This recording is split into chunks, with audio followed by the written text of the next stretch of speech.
Let's take a moment to walk through how our working timelines are designed and how you'll be using them in your classroom. Each timeline set includes two key components: a control timeline and a mute timeline. The control timeline is fully labeled and serves as the reference or answer key so that children have a clear model of what the completed timeline looks like. This helps guide their thinking and also offers a helpful check for their independent work. The mute timeline, on the other hand, is blank. This is the interactive surface where the real exploration begins. Along with these two timelines, you'll find a set of movable pieces printed on our durable 10mm clear plastic.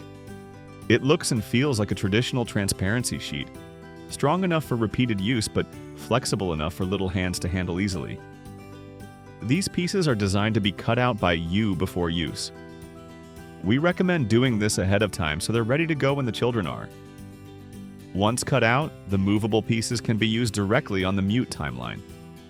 Students can match the events, labels, or graphics to their proper places, drawing from what they've learned or using the control timeline for support. But here's where the real power of this material comes in. It's not just about matching pieces to a chart. Because the children can move these pieces around, they're encouraged to go deeper. They can experiment with sequencing, ask new questions, and re-express their understanding in different ways.